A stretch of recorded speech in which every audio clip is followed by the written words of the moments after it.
Hoje eu estou recebendo o Fred Amaral, que é CEO e fundador da Lerian, uma empresa que oferece diversas soluções financeiras open source. Então a gente vai falar aqui bastante sobre a aplicação dessas soluções no mercado, o impacto, como eles enxergam o mercado e, obviamente, a trajetória do próprio Fred e como ele, enquanto fundador, influencia a jornada da Lerian. Então, Fred, primeiro, obrigado por ter aceito o convite, separado esse tempo para a gente conversar. Passando a palavra para você, a primeira pergunta que eu tenho é que você possa contar um pouco da sua trajetória, que você conte um pouco o que é a Lerian, para que a gente possa conhecer melhor e, cara, a gente começar, de fato, a entender um pouquinho mais esse teu contexto e essa tua jornada. Boa, brigadão, Luiz. Obrigado pela oportunidade, obrigado pelo papo. Vamos lá. Acho que contar um pouco da minha história. Ela é interessante porque ela é meio atípica, né?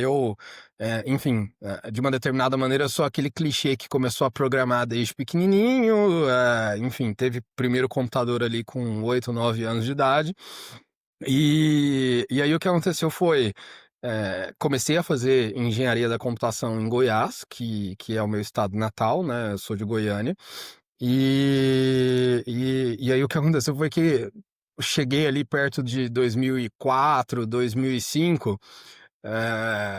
Acho que para os mais novos eles não vão se lembrar, mas o mercado de capitais do jeito que existe hoje não existia antes de 2005, né? Então a gente não falava de IPO, não falava de, enfim, ações e pessoa física comprando ações e etc. Eu fiquei maravilhado com aquele mundo ali por volta de 2005 e decidi largar a engenharia da computação. E fazer economia em São Paulo. Então, me mudei para São Paulo, comecei a fazer economia já com uma cabeça de, olha, quero trabalhar, não diria, eu não diria mercado de capitais, mas eu quero trabalhar com mercado de ações, enfim, quero trabalhar com societário, quero trabalhar em banco, né, em resumo.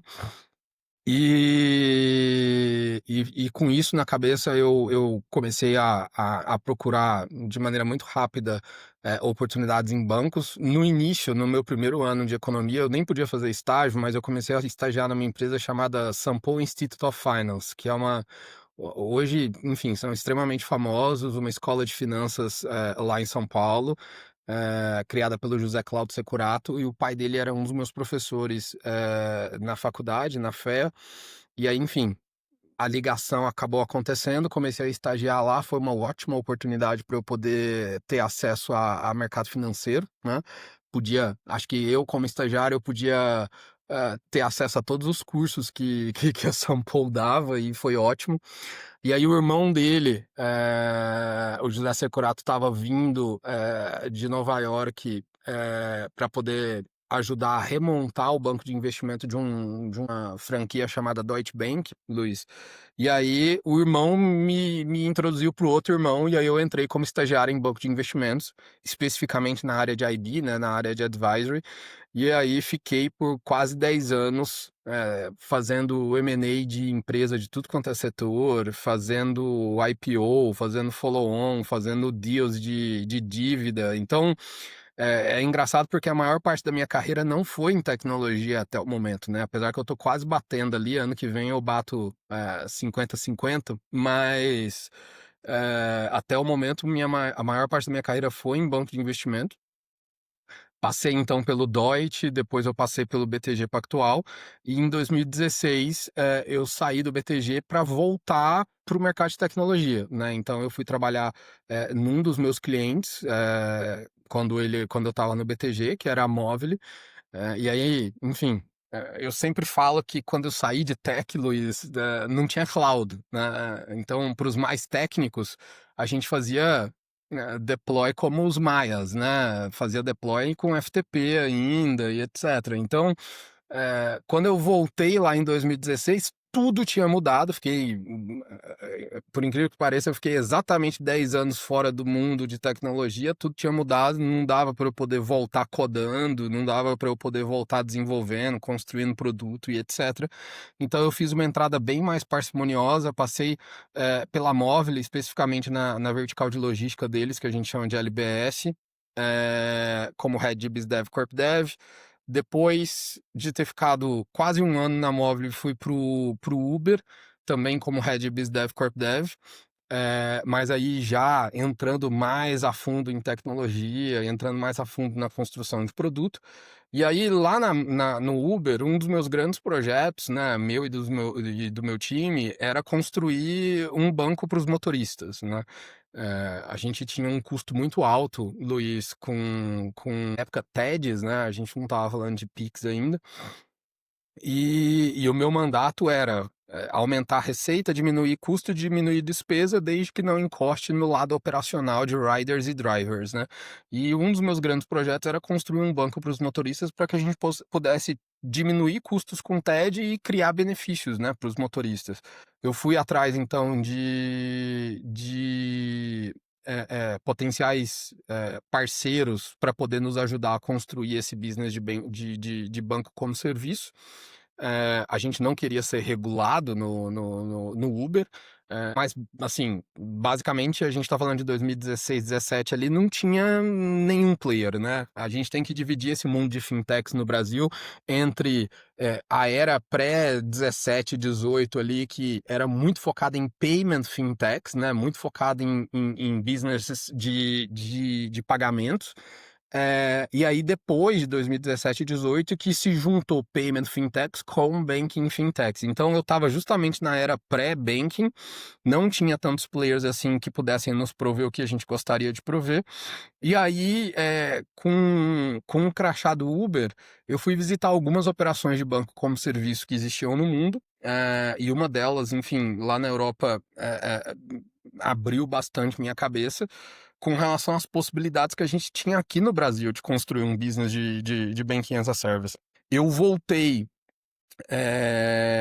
dessa viagem já com esse negócio na cabeça, acabei pegando meio que um sabático, dando algumas consultorias e, enfim, também refinando o que viria a ser esse business de Banking as a Service que eu estava querendo criar.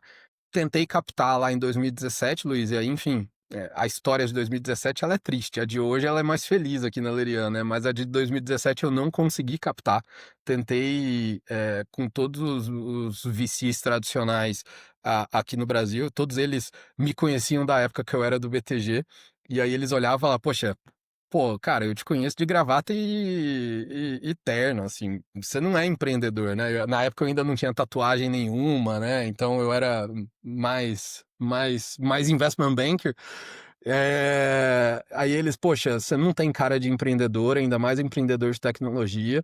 É, não consegui captar. E aí, alguns amigos meus da minha época de banco, eles me deram uma dica de, poxa, você conhece todas as empresas de tech que de alguma maneira estão no mercado de capitais, por que que você não leva essa ideia para alguém que tem um bolso fundo, né? E que possa fazer o funding por dentro de um business de tecnologia ao invés de fundear uma empresa nova, né? Resumo da história. Apresentei a ideia de construir o que viria a ser a DOC, Luiz, para um monte de gente. Todos eles também falaram não, exceto a Conductor, exceto o time da Conductor que viu na possibilidade de construir esse business de base. Uma possibilidade também de gerar crescimento para o negócio de pagamentos deles. E eu fui para lá. E aí, enfim, foi um período muito legal na minha carreira, porque foi o meu primeiro. Eu brinco que eu sou um empreendedor meio fajuto, né? Pelo menos nessa primeira fase, porque eu não captei grana sozinho e etc. Mas eu tive muita autonomia para poder criar o que viria a ser a DOC. Enfim, foram 4, 5 anos de uma estrada muito legal. Eu saí em 2022, depois que a gente fundiu o negócio da Conductor com a DOC. E aí eu fiquei 2 anos meio parado, colocando as coisas, enfim, maturando as coisas um pouco aqui, o que eu queria continuar a fazer da minha vida. E uma coisa eu tinha certeza, Luiz, na verdade a certeza foi muito menos minha e muito mais da minha esposa, né? Cara, não tem como você ser empregado de uma empresa, assim, você vai ser ótimo para nossa família, o salário e etc, mas você vai ser uma pessoa triste internamente, né? Você precisa construir alguma coisa e você precisa ter o free will, o livre-arbítrio de construir da maneira como você acha que tem que construir, né? E mulher é maravilhoso para poder colocar essas coisas na nossa cabeça, né? Eh, Início do ano passado, Luiz, eu comecei a juntar um time para poder, começar a fazer o que viria a ser a Lerian dessa vez, né. E aí te contando um pouco do que é a Lerian com mais detalhes, a Lerian é uma continuação, de uma tese que, de alguma maneira nasceu lá na DOC, né, nasceu antes da DOC, que era, criar, mecanismos para que a gente conseguisse trazer mais negócios de fintech, à imersão aqui, né, emergir esses negócios, de uma maneira mais simples, né. Então, lá na DOC, com o Business de Banking as a Service e todos os outros concorrentes que a DOC tinha no mercado, a gente conseguiu fazer isso de uma maneira muito legal, dando viabilidade para que novas fintechs fossem criadas e, enfim, sem muita falsa modéstia aqui, eu acho que efetivamente os business de base tiveram muito sucesso em fazer do mercado de fintech hoje o que é no Brasil, né?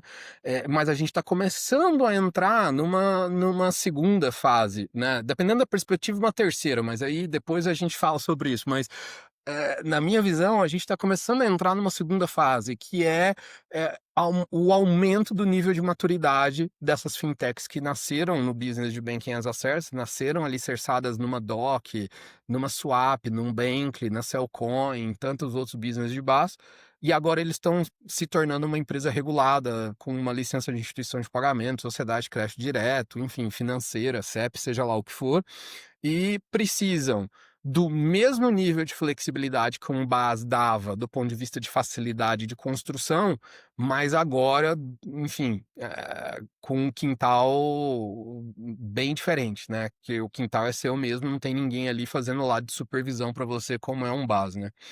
E aí a proposta da Lerian é essa, a proposta da Lerian é, poxa, vamos, criar um sistema operacional que no nosso contexto a gente chama de core banking, vamos criar um sistema operacional para essas instituições, que consiga não somente facilitar a entrada dessas empresas no mundo de empresas reguladas, mas até mais do que isso, consiga ser um parceiro para o longuíssimo prazo, né.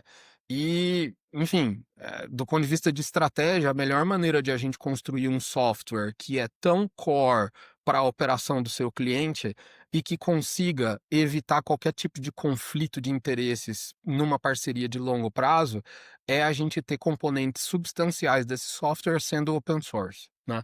Eu vou meio que parar por aqui e te passar a palavra, porque eu acho que você vai acabar puxando alguns outros temas, mas basicamente o que a gente está fazendo é isso, um core bancário com uma grande parte, do que é esse core do core bancário sendo open source, para a gente poder trazer muito, do conhecimento que existe hoje no mercado de fintechs para dentro desse sistema operacional, para viabilizar o crescimento de longo prazo, não somente, enfim, de uma, 2 empresas, mas do setor como um todo, né.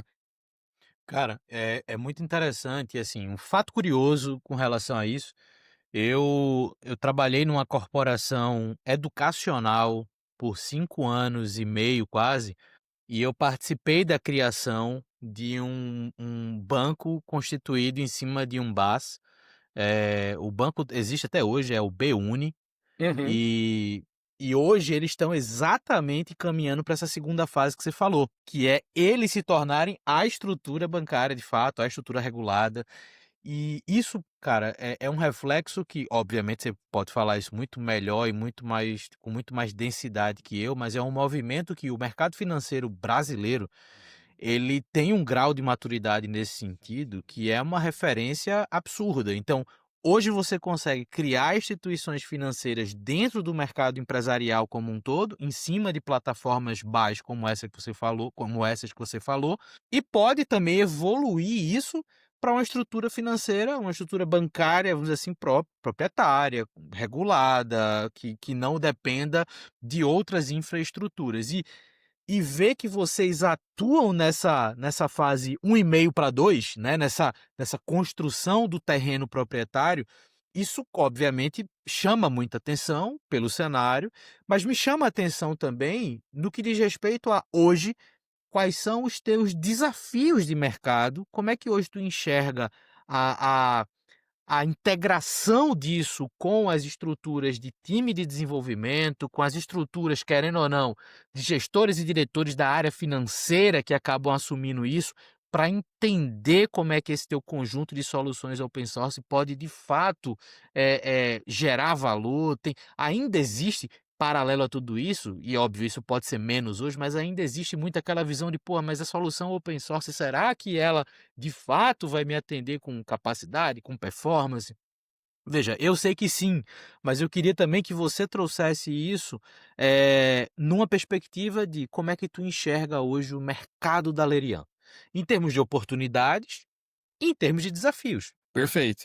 Eu não vou te falar que é fácil, né, assim, é bastante difícil, mas sinceramente, eu quando a gente estava criando a Lerian no início do ano passado, eu imaginava que a gente ia bater, mais a cabeça na parede ali com relação a deixa eu te explicar o que que é open source, entendeu?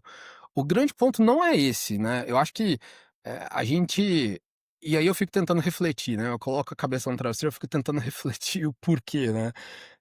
Eu acho que vamos lá, primeiro, quando a gente fala de fintechs, os times de tecnologia, engenharia, produto, design, enfim, eles têm já comumente uma força, que é bem diferente da força de times de tecnologia incumbent, né. Então assim, o negócio, efetivamente, em fintechs, eu te diria que, sei lá, 99% das vezes ele tem a força motriz no time de tecnologia, né. E aí, de novo, quando eu falo de tecnologia não é só código, né, quando eu falo de tecnologia é produto, operação, enfim, design e etcétera, né. E aí, o fato de que o open source já é algo tão disseminado nos times de tecnologia, enfim, todo mundo que se preza tem alguma instância de Postgres rodando e Postgres é um banco de dados com um market share absurdo, 100% open source. Eh, Tem uma instância de MySQL, tem uma instância de Mongo, quem no final do dia está rodando em cloud, e se estiver rodando em cloud do jeito que deveria estar rodando, enfim, tá rodando Terraform, entendeu? E acho que no nosso métier, né, assim, no nosso mundo, toda vez que você dá um import de algum package ali no código, a gente já sabe mentalmente que eu tô dando um import de um código que é open source de um terceiro que, enfim, mora lá em Bangladesh e tá me fazendo o favor de melhorar a minha vida e facilitar a minha vida, né? Então, acho que por esse motivo, quando a gente pega as fintechs, seja aqui do Brasil, seja da América Latina, seja do mundo, a gente já fala de um time de tecnologia com uma maior penetração de responsabilidade de voz, consequentemente, a nossa entrada não foi tão difícil. O que, na minha visão, me tira mais o sono é que a gente está tentando e efetivamente fazendo, né. A gente está construindo uma plataforma de open source, uma plataforma de core banking open source, que ela é bem diferente da visão tradicional do que é um core, né. E aí eu vou deixar o open source, essa parte do open source de lado, Luiz, e vou falar de core. Geralmente, quando você chega para uma empresa, para uma instituição financeira e fala, "Me conta um pouco sobre o seu core banking", a primeira coisa que a galera vai te dizer é: "Poxa, senta que lá vem história", porque é um emaranhado gigantesco de uma infinidade de módulos completamente segregados, com integrações que muitas vezes não são nativas, né, são feitas meio que tailor-made, né, customizadas, e que, enfim, na maioria das vezes é uma fonte de problema. E não é uma fonte de problema porque a plataforma é ruim, é uma fonte de problema porque no final é um emaranhado de diferentes módulos que é muito difícil de alguém fazer um A a Z ali, com maestria, né. A gente está indo para uma linha de construir software, e também não é porque a gente é mais inteligente do que os outros, é simplesmente porque o nosso é mais novo e bebe de experiências de outros, né. A gente está indo para uma linha de construir software, que segue uma linha que a gente chama de, modelagem de domínios, né. Então, quando a gente pensa, por exemplo, poxa, Do ponto de vista de negócio, um cliente meu, ele precisa entregar o report regulatório para o Banco Central, entregar o report contábil para o Banco Central e para o ERP dele, SAP, TOTUS, que ele usa. Ele precisa entregar o report fiscal para a Receita Federal e etc. Mas, pera lá, vamos lá, do ponto de vista de modelagem de domínio, né? É, que para mim é o core de um sistema bem desenhado. Qual que é o domínio pertencente a esse tema de report regulatório, report contábil e etc? É extração e digestão de dados, né? Então, ao invés de a gente construir aqui dentro de casa um módulo regulatório, um módulo contábil, um módulo fiscal, como é o modelo tradicional dos core bancários de mercado, a gente vai por uma linha de eu construo um produto efetivamente de digestão de template e export de dados. É, esse produto que sequer é um módulo, né, um produto efetivamente, é praticamente uma plataforma segregada do nosso core, é, ele vai digerir, Luiz, report contábil, report fiscal, report regulatório, ou ele vai digerir qualquer outra coisa que você pôr ali para poder. Eu brinco que é uma fábrica de fazer salsicha, entendeu? Você vai colocar carne de um lado, vai sair salsicha do outro.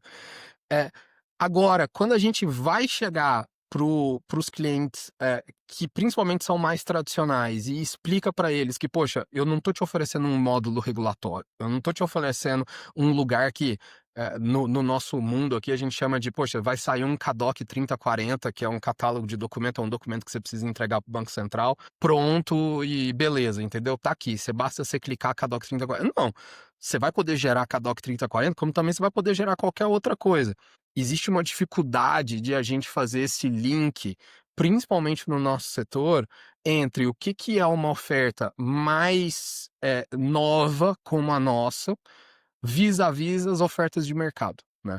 E aí você me perguntou do desafio. Meu grande desafio hoje é fazer esse bridge, é fazer essa ponte entre o que é uma construção de plataforma, que é o que a gente está se propondo a fazer aqui, e é por isso que, enfim, a gente conseguiu captar dinheiro, porque no final do dia, falar de open source se fosse um core bancário tradicional, poxa, o mercado seria bem mais reduzido, né? A gente falaria de Brasil e não de mundo, né? Então, a gente se propõe a construir uma plataforma que estaria por trás de um sistema operacional, seja construído por nós mesmos, seja construído por qualquer um, vis-à-vis plataformas de core, vis-à-vis sistemas de core que existem hoje no mundo, que eles são muito focados em resolver aquele problema específico do cliente, o que faz com que a gente tenha esse emaranhado de módulos, né?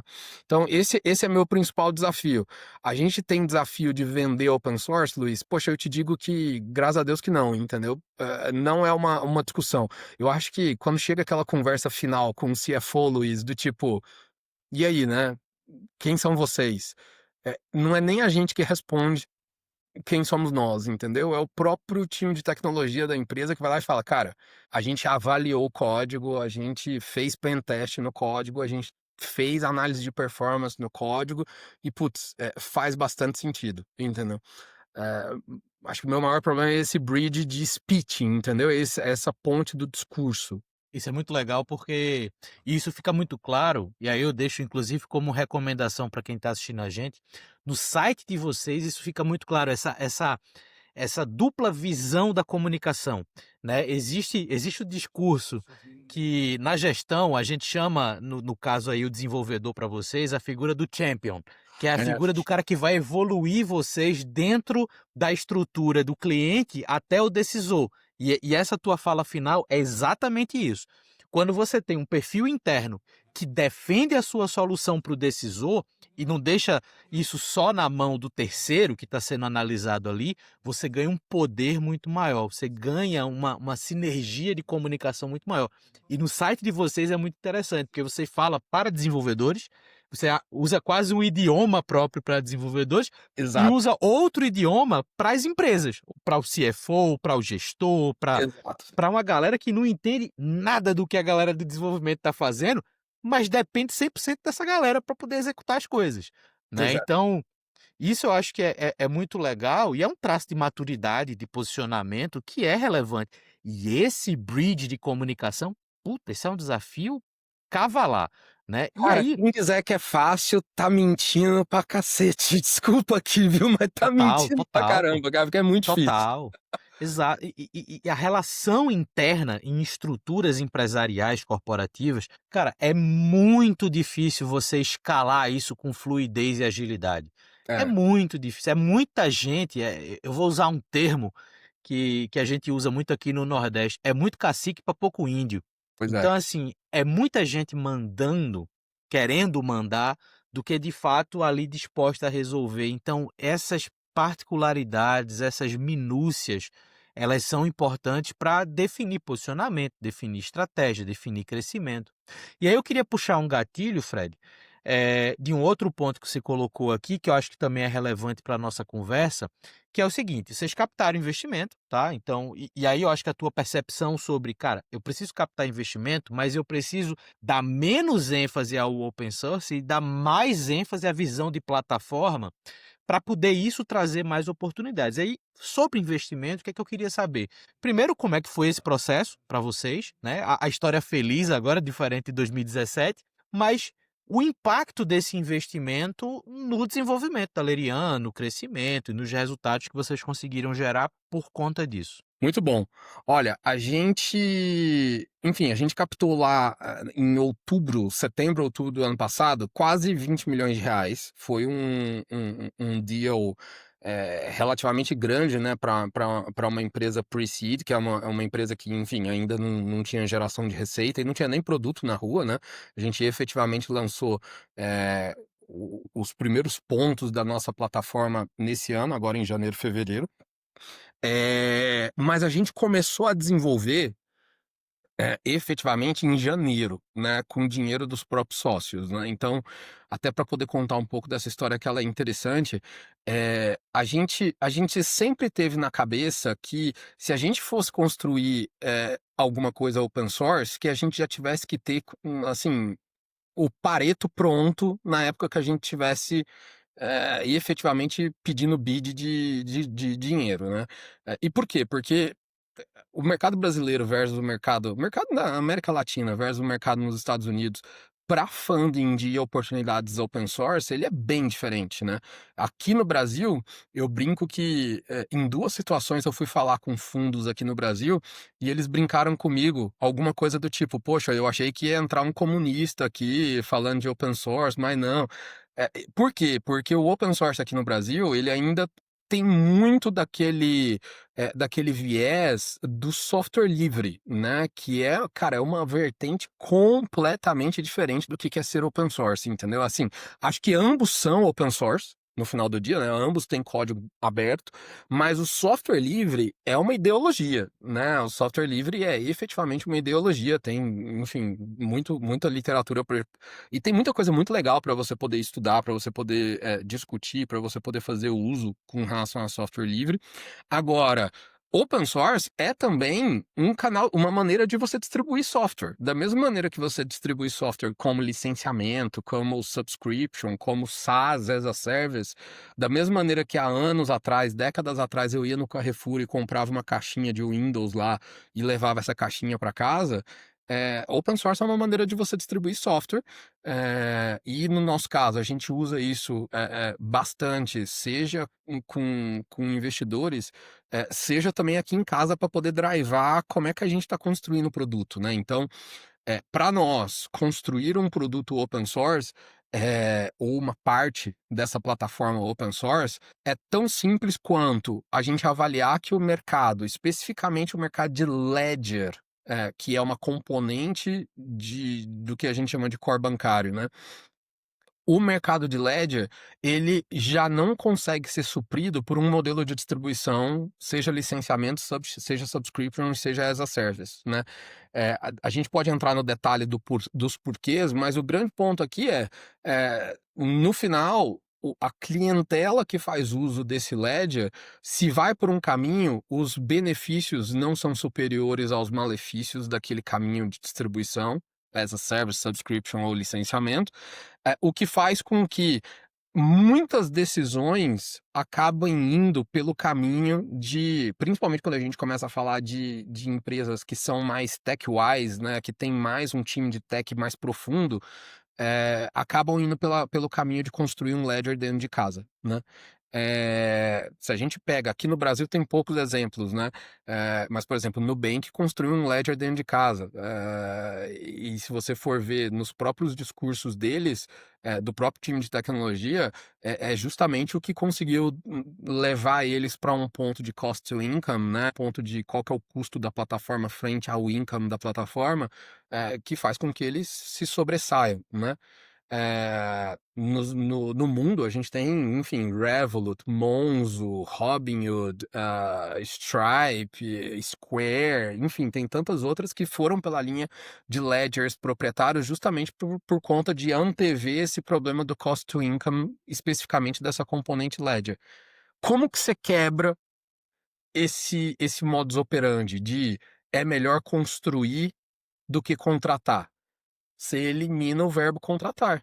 Você elimina, eu não porra, você não vai contratar mais nada de ninguém. Por quê? Porque você vai ter uma plataforma que é open source, que, na teoria, e é justamente o grande moto nosso aqui, né, vai trazer, o benefício para múltiplos players. O fato de você ter um ledger, aberto ou não, não é o que vai trazer uma vantagem competitiva para você, mas é sim o serviço que você vai colocar em cima desse ledger, né.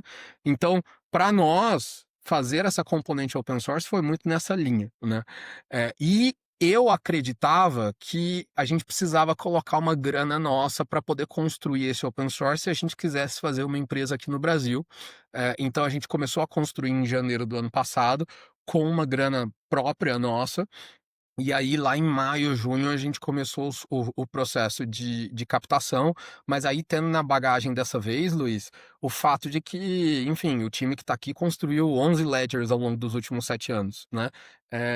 Eu nem contei essa história, mas na minha iniciação científica, quando eu estava na faculdade, poxa, eu estava construindo um ledger, né, para agentes autônomos em complexidade. Então, a gente tem muito conhecimento aqui dentro de casa com relação a isso. É óbvio que dessa vez a gente fez muito mais rápido esse 0 a 1 do que a gente já fez no passado, né, e aí, enfim, caminho feliz foi que a gente efetivamente conseguiu captar essa grana em setembro, outubro do ano passado. Agora você me fez uma pergunta do que isso mudou, né. Mudou no seguinte sentido, a gente sempre se alicerçou em ombros gigantes aqui com relação à estratégia do que é construir esse open source com viés comercial, né.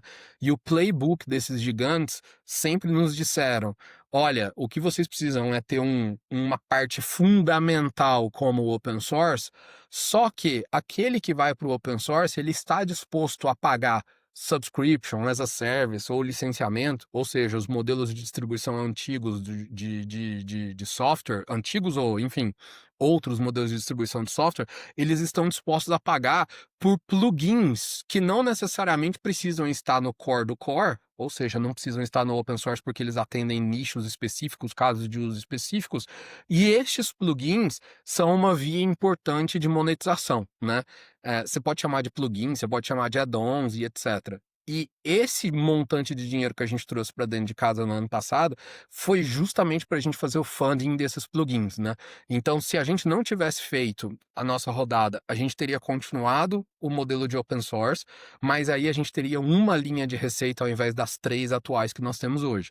Qual que é a linha de receita que nós teríamos? É oferecer suporte em cima do nosso open source. Então, empresas que já têm um determinado tamanho acabam optando pelo nosso open source por N motivos, mas querem ter um suporte 24/7 ali, querem ter um telefone vermelho para poder ligar, dado a criticidade da nossa plataforma para eles.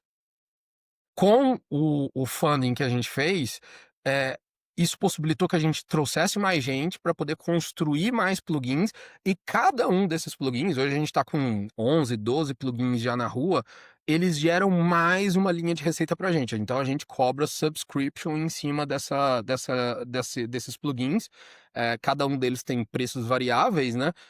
E óbvio que é um menu para o nosso cliente, né, Luiz? Então ele escolhe qual que é o que, enfim, para ele faz sentido, e aí ele paga, no final não é nem pay per use no nosso caso aqui, né, ele paga um subscription mensal fixo para poder ter acesso a eles. E a terceira linha de receita nossa, que eu ia comentar, é uma linha de SaaS, que a gente ainda não oferece, porque basicamente os clientes até o momento não nos pediu, mas a ideia é que em algum momento a gente tenha sim uma vertente de a gente fazer o hosting nós mesmos, tanto do plugin quanto do Ledger Open Source, para a gente poder oferecer uma experiência mais leve para quem quiser utilizar a gente, né? Cara, isso é muito legal porque também tem um fator muito interessante na relação de investimento, no caso de vocês, que é investimento para você criar canais comerciais, né? Então, o que eu costumo dizer para empreendedoras e empreendedores que estão no processo de captação é: a captação ela precisa acelerar estratégias. Então, muitas vezes as estratégias já existem, mas como você não tem uma injeção de capital que permita a execução disso mais rápida, essas estratégias elas se tornam esticadas, né? Então, vou fazer isso daqui 12, daqui 18, daqui 24 meses.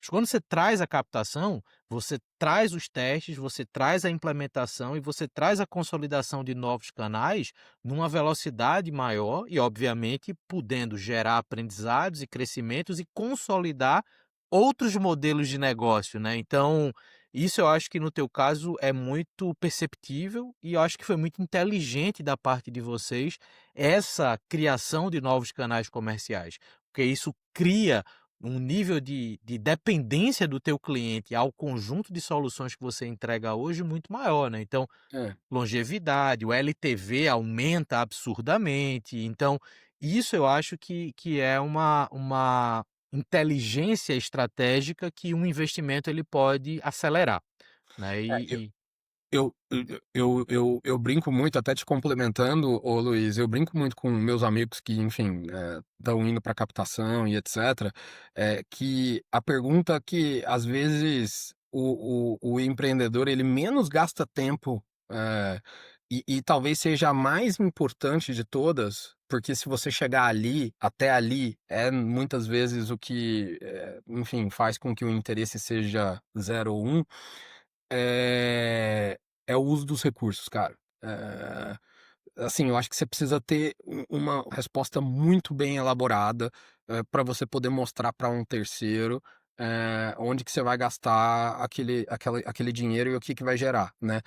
E aí quando eu falo disso, esquece o tema de: "Poxa, precisa fazer business plan então, precisa ter ROI, né, precisa fazer o retorno", né. Cara, esquece, pra mim, enfim, até sendo muito direto, eu acho que business plan de startup funciona até semana que vem, entendeu? Então, puta, desculpa meus investidores, mas eles sabem disso porque eu falo isso pra eles também. É um puta de um bullshit você ficar fazendo business plan de 2, 3, 4 anos pra uma startup, pelo menos no nosso estágio, né? Agora, você precisa ter uma boa noção, e pra mim, acho que por conta de eu vir do contexto técnico, pra mim a boa noção é tempo de desenvolvimento versus número de pessoas, né? Você precisa ter uma boa visão de onde que você vai colocar esse dinheiro do ponto de vista de força motriz da sua startup, que para mim, aqui dentro de casa, é produto e engenharia, né? Então, ter essa resposta, Luiz, te complementando, eu acho que é muito legal, cara. exato, exato. E saber fazer isso gradual, né, tem gente que capta investimento e acha que no outro dia vai contratar 30 pessoas. Mas É, cara, nem se você conseguir, é bom, porque você não vai conseguir incorporar todo mundo, você não vai conseguir fazer todo mundo entrar no ritmo de performance. Então, velho, essa visão gradual também, ela é fundamental para a coisa ser equilibrada, porra. Não é porque entrou dinheiro que você vai sair queimando à torta e à direito. Você vai gastar para contratar, daqui a pouco você tem que gastar para demitir, sabe? Então, essa racionalidade eu acho que ela é muito importante. cara, eu vou te dar dois dados. Muito interessante isso que você falou. No líquido, a gente tem duas pessoas a mais só do que a gente tinha antes da nossa rodada, pra você ter noção. Então, assim, não aumentamos time, né? E segundo dado, eu te digo com conhecimento de causa que as minhas maiores cagadas da vida empreendedora foram feitas quando eu tinha um dinheiro maior do que eu antes consegui imaginar na minha vida, na minha época de doc, entendeu? Principalmente quando a gente fez a captação lá que colocou a gente como unicórnio. Puta, eu fiz contratações muito erradas, que não precisavam, entendeu? Querendo ou não, você perde o founder mode, entendeu? você começa a se colocar e as pessoas começam a te colocar num Olimpo inatingível que você precisa começar para você poder ficar sabendo o que está acontecendo, você precisa passar por comitê, entendeu? Eu brinco que quando você entra numa empresa e as pessoas precisam fazer apresentação para poder ter reunião com você, alguma coisa não tá cheirando bem, entendeu? Então, Boa, enfim. boa. Cara, e eu acho que esse ponto, exatamente você colocou aí do deixar o founder mode de lado, vai para minha última pergunta para você, que é, na tua experiência, qual é o papel do CEO num negócio como a Lerian? Quais responsabilidades você acha que são fundamentais, para que o teu negócio continue crescendo e amadurecendo cada vez mais? Essa é uma pergunta bem interessante, né, reflexiva. Vamos lá, eu vou falar sobre o meu modelo de gestão, né, eu acho que, eu sou um gestor zero micromanagement, eh em 90% do tempo. Eu tô falando isso aos olhos do time que tá comigo, né. Mas em 10% do tempo, eles vão perceber que eu entro muito no detalhe. E eu entro muito no detalhe quando tem alguma coisa envolvendo aquilo que tá me preocupando, né.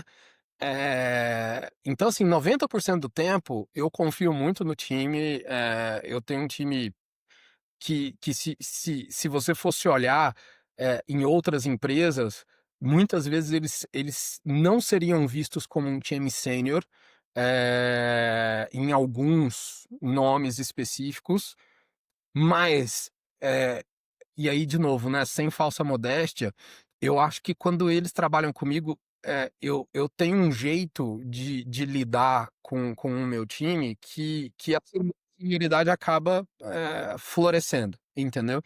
Então, eu brinco muito que eu sou o grande responsável por colocar as pessoas na beira do abismo e dar aquele empurrãozinho, entendeu? Eh, e aí, cara, no final, se você voa, tá nas suas mãos, entendeu? É você que tem que bater asa lá, enfim. Então eu sou muito desse jeito. E, além disso, quando você olha para a empresa como um todo, eu sou uma pessoa que praticamente a cada semana ou a cada 2 semanas eu tô com um foco diferente, né. E eu nunca fico quieto, eu nunca fico parado, né. Se eu não tô encostando em alguma coisa, é porque eu acho que tá rodando bem, enfim, vou dar mais pista para aquela pessoa ou para aquele conjunto de pessoas tocar, que enfim, se eu entrar é capaz de eu atrapalhar. Se eu começo a entrar, é porque ou tem alguma coisa para poder melhorar, ou é porque eu tô preocupado com algo que está por vir e eu quero ter um pouco mais de tato ali, um pouco mais de tangibilidade na minha mão, para ver se as coisas estão, do jeito que na minha cabeça eu acho que deveriam estar, né. Então esse é meu modelo de gestão. Eh, e aí eu acho que em contrapartida, Fred, você é uma pessoa que pensa estratégia para daqui 6 meses, um ano, eh, abrindo o kimono aqui com você, Luiz, acho que zero, entendeu. Eu sou uma pessoa que se você me perguntar, eh, o onde que eu acho que o que nós estamos fazendo aqui pode chegar, eh você vai vislumbrar junto comigo uma visão de 10, 15, 20 anos. Como a gente vai chegar lá, eu não tenho a mais fucking noção de como que a gente vai chegar lá. E pra mim a melhor maneira de trabalhar é você ir trabalhando com base em constraints. Ao invés de você definir hoje qual que é o caminho que você quer seguir para o restante dos próximos 6, 1 ano, 2 anos, 3 anos, eu prefiro saber o que que eu não quero fazer, eh, com certeza absoluta, que de alguma maneira vai me dar um guardrail para eu poder chegar onde eu quero chegar. Eh, então assim, você nunca vai me ver fazendo uma apresentação estratégica para o time de qual que é a nossa visão de um ano, você nunca vai me ver discutindo OKR ou discutindo meta de 1 ano com o time, meta de 6 meses. Agora, você vai me ver bastante batendo bumbo em diferentes frentes o tempo todo, em pequenas coisas, em macro coisas. E aí eu não sei, você já falou com tanto founder, a minha visão é que, sendo muito honesto, Eu acho que a minha matéria-prima não é uma matéria-prima, de ser um gestor de uma empresa de 500 pessoas, entendeu? De 1000 pessoas. Não é, cara, não é do que eu sou feito, né? Eh, e aí eu brinco, inclusive, com o meu time. Se um dia a gente chegar a ter 500 pessoas, cara, eu vou virar um individual contributor, entendeu? Eu vou, enfim, ficar aqui na minha caverna codando e colocando meu fone de ouvido e estudando. Que aí eu acho que eu vou ser mais feliz do que ficar participando de comitê, entendeu? Cara, você fala isso, eu lembrei de um exemplo que eu conheci em 2015, que era ainda é fundador e na época era CEO do Evernote, o Phil Libin. E ele falava o tempo todo dizendo assim: "Cara, eu sou um CEO que vai levar o Evernote a valer 1 bi. Como é que a gente vai sair de 1 para 10? Não vai ser comigo, Ah, pois é. não sei". E aí aconteceu exatamente isso no Evernote. O Evernote bate 1 bi, ele sai da posição de CEO, bota um outro CEO, e esse outro que entrou, ele tinha pista para levar aí num valor de mercado maior. Guardando as devidas proporções dos erros que eu acho que o Evernote cometeu, Eu mas ia essa falar isso, né? é. Eu não estou contando isso como uma história, um É, exemplo feliz, mas é exato. uma racionalidade do founder que eu acho que é importante. Dizer assim: "Meu irmão, não sou eu o cara que vou levar a empresa para esse lugar. Eu consigo levar até aqui". E isso é muito legal enquanto papel de fundador e papel de CEO. Eu sabia: "Meu irmão, eu tenho um teto". É, E não é um teto só de não é falta de competência, é falta de tipo: "Meu irmão, essa parada não é pra mim. Eu quero estar aqui, eu quero fazer isso". A partir daqui a gente traz uma outra figura que vai ter mais pulmão e insumo para os próximos passos, né, e tem mais então escola também, né, cara, assim, puta, exato, quando você tá fazendo uma gestão de 500.000, 2.000, quando você tá fazendo uma gestão de um negócio que você precisa ter muitas camadas pra poder chegar ali em quem efetivamente tá com a mão no chão de fábrica, sujando todo dia, chegando em casa com roupa suja, entendeu? É, puta, cara, é um outro nível de gestão, entendeu? pois é, E que, pois pô, é. não é pra mim mesmo, assim, mas é bom que você vai ficando mais velho, você vai perdendo medo de falar essas coisas, entendeu? Exato, exato. É isso E é aí, é legal isso aí. porque, inclusive para os meus sócios, sejam as pessoas, sejam os fundos, cara, eu falo isso abertamente poxa, me dá um sentimento bom, entendeu? De chegar e falar: "Cara, eu vou cometer erros se a gente começar a pensar que o ideal é trazer um Chief Business Officer de uma empresa, porra, triple A valendo 5 bi de dólares. Eu não sei nem mandar nessa pessoa, cara. Eu não sei nem discutir com ela, entendeu? Exato, exato, Não é exato. meu jeito, cara. Pois é. Mas, cara, muito bacana a tua trajetória, teu perfil, a forma que você enxerga não só o negócio, o mercado. Acho que foi um papo muito bacana e bom para quem assistiu a gente até aqui. Reforçando para essa galera que chegou até aqui que tanto as informações sobre o Fred, sobre a Lerian, estão no texto aqui embaixo, no complemento dessa conversa. Então, dá uma lida também. Acompanha o Fred, acompanha a Lerian, o exemplo e a referência que eu fiz aqui no meio da conversa, dá uma olhada no site dos caras, velho. É muito legal a estrutura que eles montaram, a forma que eles comunicam.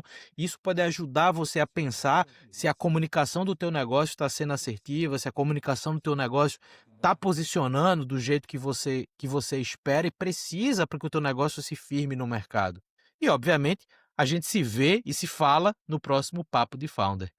Valeu!